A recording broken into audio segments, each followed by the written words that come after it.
एक आदमी माइकल जो कैंसर से पीड़ित था, उसने इसे ठीक करने के लिए एक खतरनाक तरीका अपनाया। उसने अपनी प्रेमिका से अपनी रीढ़ की हड्डी में चमगादड़ का ताजा खून इंजेक्ट करवाया। उसका मानना था कि इन खून में मौजूद वायरस और मॉन्स्टर जीन उसके शरीर में पल रहे कैंसर कोशिकाओं को खत्म कर देंगे। संभावित खतरों से बचने के लिए माइकल ने अपनी प्रेमिका से खुद को ऑपरेशन टेबल पर जकड़वा लिया। फिर वह पूरे शरीर से झटके खाने लगा जैसे दवा का असर शुरू हो रहा हो, लेकिन कुछ ही सेकंड में उसका शरीर अचानक गायब हो गया। घबराई प्रेमिका तुरंत कुछ भाड़े के सैनिकों के साथ प्रयोगशाला में दौड़ी। वहां उन्होंने देखा कि माइकल अब एक चमगादड़ की तरह उल्टा छत से लटक रहा था। उसके मुंह में नुकीले दांत उग आए थे। सैनिक डर से कांपने लगे और एक ने तुरंत वॉकी टॉकी से मदद मांगी, लेकिन इसी दौरान पास के एक अन्य मॉन्स्टर को उनकी आवाज से खतरा महसूस हुआ। वह आ गया और सैनिक पर झपट पड़ा। प्रेमिका ने जल्दी से स्टील का दरवाजा बंद कर दिया और कांच पर थपथपाकर माइकल को होश में लाने की कोशिश करने लगी, लेकिन तभी एक जोरदार अलार्म बज उठा जिसने माइकल के दिमाग में दर्द और गुस्सा भर दिया। वह बेकाबू होकर पूरे लैब में दौड़ने लगा, इतनी तेजी से कि उसकी गति से परछाइयां बनने लगी। उसी वक्त मदद के लिए और सैनिक आए और बिना कुछ समझे माइकल की प्रेमिका को जमीन पर पटक दिया, जिससे वह बेहोश हो गई। थोड़ी बची हुई इंसानियत के साथ माइकल ने बुलेट प्रूफ कांच तोड़ा और अपनी प्रेमिका को मरा हुआ समझकर पूरी तरह पागल हो गया। सैनिकों को चकमा देते हुए उसने पल भर में सबको खत्म कर दिया। कुछ सैनिकों ने दरवाजा बंद कर खुद को बचाने की कोशिश की, लेकिन जब माइकल ने खून छक लिया तो उसके अंदर और भी ज्यादा पाशविक भूख जाग उठी। उसे देखते हुए यह साफ था कि अब वह पूरी तरह एक भयानक शिकारी बन चुका है। सैनिकों को यह भी पता नहीं चल पाया कि हमला कहां से होगा। ऊपर से झपटते हुए माइकल ने एक एक कर सबको मार डाला। उनकी गोलियां अंधेरे में बेतरतीब चली, लेकिन वे किसी काम नहीं आई। माइकल जानबूझकर उनके डर से खेल रहा था, जैसे बिल्ली चूहे से खेलती है। काफी देर बाद जब माइकल को होश आया, उसके मुंह पर खून के धब्बे थे। उसने देखा कि उसका शरीर पूरी तरह बदल गया है। जो शरीर पहले इतना कमजोर था कि चलना मुश्किल था, अब मसल्स से भरा हुआ ताकतवर बन चुका था। उसने खुद को आईने में देखा और यकीन नहीं कर पाया। वह जल्दी से वापस प्रयोगशाला में गया और पाया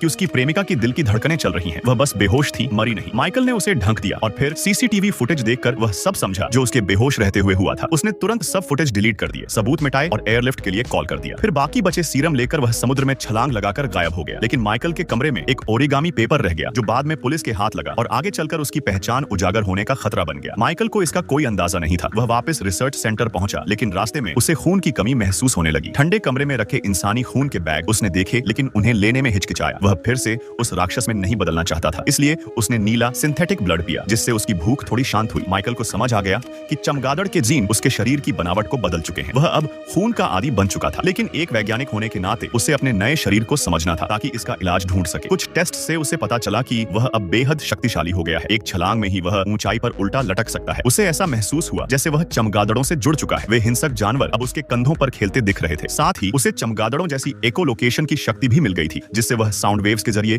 दूर दूर तक देख सकता था। पर एक दिक्कत थी, हर 6 घंटे में उसे खून की जरूरत होती थी और यह समय लगातार कम होता जा रहा था। एक दिन वह पूरी तरह से अनकंट्रोलेबल मॉन्स्टर बन जाएगा। माइकल को याद आया कि वह बचपन से ही एक दुर्लभ रक्त रोग से ग्रसित था। दिन में 3 बार खून बदलवाना पड़ता था। वहीं हॉस्पिटल में उसकी मुलाकात लूसियन से हुई, जो उसकी ही उम्र का था और वही बीमारी झेल रहा था। दोनों जल्दी ही गहरे दोस्त बन गए। एक दिन लूसियन का डायलिसिस मशीन खराब हो गया और उसकी जान पर बनाई। माइकल ने पेन के स्प्रिंग से सर्किट जोड़कर मशीन चला दी और उसकी जान बचाई। यह खबर अस्पताल के डायरेक्टर तक पहुंची और उसने माइकल की प्रतिभा को देखते हुए उसे जीनियस एकेडमी में भेजा। 25 साल बाद माइकल दुनिया का सबसे बड़ा ब्लड स्पेशलिस्ट बन गया। उसने सिंथेटिक ब्लड इजाद किया जिसने लाखों जानें बचाई। उसे नोबेल प्राइज के लिए बुलाया गया, लेकिन उसने इनकार कर दिया क्योंकि उसका इलाज अब भी अधूरा था। माइकल ने पाया कि एक खास प्रकार की चमगादड़ अपने शिकार को खून चूसते समय थूक के जरिए खून को जमने से रोकती है। अगर ये गुण उसके डीएनए में आ जाए तो शायद उसका रोग खत्म हो जाए। उसकी प्रेमिका शुरू में मना करती है, लेकिन जब वह देखती है कि इंजेक्ट किए गए चमगादड़ जीन वाले चूहे फिर से एक्टिव हो जाते हैं तो वह राजी हो जाती है। कानून के डर से वे खुले समंदर पर एक्सपेरिमेंट करते हैं, लेकिन यह प्रयोग माइकल को एक राक्षस में बदल देता है। एक दिन माइकल खुद को बंद कर देता है ताकि यह देख सके कि बिना खून के वह कब तक जिंदा रह सकता है। वह धीरे धीरे बेहोश होने लगता है और उसकी शक्ल फिर से बदलने लगती है। तभी लूसियन आ जाता है। माइकल अपने आखिरी होश में ब्लड लिखकर इशारा करता है। लूसियन समझ जाता है और इंसानी खून ले आता है। माइकल खून पीकर फिर से सामान्य हो जाता है। लूसियन देख लेता है कि माइकल ने इलाज ढूंढ लिया है और वह भी वैक्सीन मांगता है, लेकिन माइकल मना कर देता है क्योंकि उसके अनुसार यह शक्ति नहीं, एक श्राप है। लूसियन मायूस होकर चला जाता है, लेकिन उसी रात एक नर्स को कोई परछाई पीछा करती है और उसे मार दिया जाता है। सुबह माइकल को लगता है कि वह नर्स की मौत उसी की वजह से हुई, इसलिए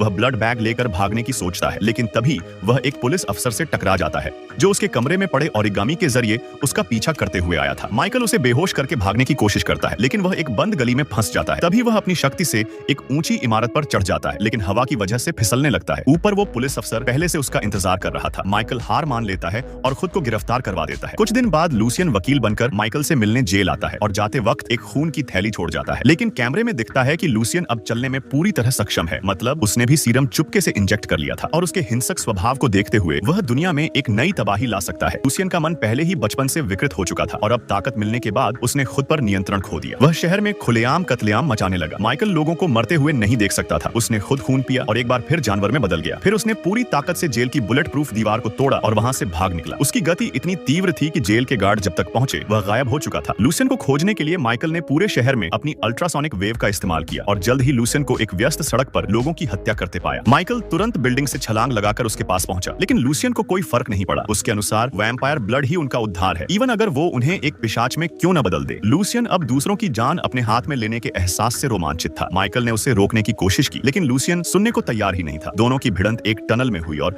बराबरी की टक्कर चली। लूसियन, जिसने अपना पूरा जीवन अपंगता में बिताया था, अब खुद को दौड़ते भागते देख रहा था और उसे यह आजादी बहुत भा रही थी। माइकल बार बार उसे रोकने की कोशिश करता रहा, लेकिन लूसियन ने उसे बोलने तक का मौका नहीं दिया और दोनों प्लेटफॉर्म पर गिर पड़े। माइकल समझ गया कि लूसियन को अब शब्दों से नहीं रोका जा सकता, इसलिए उसने एक नया सीरम विकसित करने का फैसला किया जो बैट जीन को खत्म कर सके। इसी बीच पुलिस वहां पहुंच गई और लूसियन को दीवार से चिपका दिया, लेकिन उन्हें यह अंदाजा नहीं था कि इससे उनके लिए मौत की घंटी बज चुकी है। माइकल यह देखकर और ज्यादा दृढ़ हो गया कि उसे सीरम को अंतिम रूप देना ही होगा, लेकिन लूसियन पीछे हटने को तैयार नहीं था। वह माइकल से लड़ाई के लिए जिद करने लगा। माइकल डरता था कि उनकी लड़ाई में और लोग मारे न जाएं, इसलिए वह पीछे हटता रहा। तभी सुरंग में से एक तेज रफ्तार ट्रेन आई, जिससे उठी हवा की लहरों ने उसके शरीर में छिपे बैट जीन को सक्रिय कर दिया और माइकल को उड़ने की शक्ति मिल गई। वह लूसियन से बच निकला। पुलिस को टनल में मिले शव देखकर पूरा शक माइकल पर गया। उन्होंने उसकी प्रेमिका की निगरानी पर पुलिस तैनात कर दी, लेकिन भीड़ में छिपकर माइकल अपनी प्रेमिका से मिल गया और उसे सब कुछ बताया। उसने कहा कि लूसियन अब नियंत्रण में नहीं है और किसी भी हाल में एंटी सीरम तैयार करना जरूरी है। प्रेमिका ने उसकी मदद के लिए रिसर्च सेंटर से उपकरण लाए और दोनों एक गुप्त अंडरग्राउंड फैक्ट्री में काम शुरू कर देते हैं। लेकिन शोध के दौरान गलती से प्रेमिका की उंगली कट जाती है और खून की एक बूंद गिरती है। उस खून की खुशबू ने माइकल के अंदर की भूख को जगा दिया, लेकिन वह खुद पर काबू पा लेता है। प्रेमिका ने उससे पूछा कि इंसानी खून पीने से कैसा लगता है, तो माइकल ने कहा कि वह उसे जानवर बना देता है, एक ऐसा राक्षस जो सिर्फ मारना जानता है। इसीलिए वह नीला आर्टिफिशियल ब्लड ही पीता है ताकि वह अंधकार का गुलाम न बन जाए। दूसरी ओर लूसियन इस शक्ति को पूरी तरह एंजॉय कर रहा था। वह एक बार में गया, वहां लड़कियों से बात करने लगा, जो चीज वह अपंगता की वजह से पहले नहीं कर पाता था। लेकिन तभी एक लड़की का बॉयफ्रेंड आ गया और उसने लूसियन ने उसे मारकर खून पिया। फिर उसने टॉप फ्लोर पर देखा कि माइकल और उसकी प्रेमिका एक रोमांटिक पल बिता रहे हैं। ईर्ष्या ने उसके मन में एक पागलपन भर दिया। अगली सुबह पुलिस को उस बार के पास एक लाश मिली। उन्हें लगा यह भी माइकल का किया हुआ है, लेकिन सीसीटीवी में एक नया चेहरा दिखाई दिया। लूसियन। ऑर्फनेज के डीन ने उसे पहचान लिया और लूसियन से मिलने गया। लूसियन ने आरोप लगाया कि बचपन से ही डीन ने हमेशा माइकल को तरजीह दी और उसे नजरअंदाज किया। गुस्से में आकर लूसियन ने डीन का पेट चीर दिया और कहा, मैं जितने चाहूं मारूंगा, जीसस भी आ जाए तो नहीं रोक पाएगा। इसी बीच माइकल ने आखिरकार एंटी सीरम तैयार कर लिया। यह सीरम बैट जीन को तुरंत खत्म कर सकता था। उसने 2 डोज बनाए, एक लूसियन के लिए और एक खुद के लिए। लेकिन तभी उसे डीन का फोन आया। डीन मरने वाला था और आखिरी सांसों में उसने माइकल से कहा कि लूसियन को रोकना होगा। माइकल वहां पहुंचा, लेकिन देर हो चुकी थी। तभी माइकल को लूसियन की आवाज सुनाई दी। उसने माइकल की प्रेमिका को पकड़ लिया था। माइकल ने अल्ट्रासोनिक वेव का इस्तेमाल कर उसे खोजा। लूसियन को जब पता चला कि माइकल उसे ट्रैक कर रहा है, तो उसने प्रेमिका की गर्दन में पंजा घुसा दिया। माइकल तुरंत बिल्डिंग से कूद गया और लोकेशन की ओर दौड़ा, लेकिन देर हो चुकी थी। उसकी प्रेमिका मरने वाली थी, लेकिन उसने माइकल से कहा कि उसकी मौत को बेकार न जाने देना। यह सुनकर माइकल पूरी तरह पागल हो गया। खून की महक ने उसे राक्षसी रूप में पहुंचा दिया। लूसियन ने सोचा कि वह अब माइकल को मना लेगा और दोनों मिलकर दुनिया को जीत लेंगे, लेकिन माइकल अब सिर्फ बदला चाहता था। दोनों में भयंकर युद्ध शुरू हो गया। लूसियन ने माइकल के पेट में गहरा घाव किया। फिर वह माइकल को उठाकर जमीन में पटकना चाहता था, लेकिन माइकल ने अपनी शक्ति से खुद को बचा लिया। लूसियन फिर भी हार मानने को तैयार नहीं था। वह चिल्लाया, come on Michael, come on, you can do better than this, it's not a curse, it's a gift. Michael अब और बर्दाश्त नहीं कर सकता था। उसने अपनी आखिरी ताकत से एक SOS कॉल भेजा। अगले ही पल जमीन हिलने लगी। हजारों वैम्पायर चमगादड़ सीवर से निकलकर माइकल के चारों ओर इकट्ठा हो गए। लूसियन डर गया और उसने एक लोहे की पाइप उठाकर लड़ाई की कोशिश की, लेकिन अब माइकल पूरी तरह जाग चुका था। उसके सामने लूसियन की कोई बिसात नहीं थी। माइकल ने चमगादड़ सेना के साथ लूसियन को काबू में कर लिया और उसे एंटी सीरम का इंजेक्शन दे दिया। मरते समय लूसियन को कुछ होश आया, लेकिन तब तक बहुत देर हो चुकी थी। जो लोग अंधकार के अधीन हो जाते हैं, उन्हें अंततः अंधकार ही निगल जाता है। माइकल ने अपने पुराने दोस्त से दुखी मन से विदाई ली। तभी ऊपर से पुलिस की सायरन गूंजने लगी। सैनिक आ चुके थे। माइकल जानता था कि उसे अब वहां नहीं रुकना चाहिए। चमगादड़ सेना के साथ वह अंधेरे में विलीन हो गया। इसी समय उसकी प्रेमिका की आंखें खुल गईं। स्पष्ट था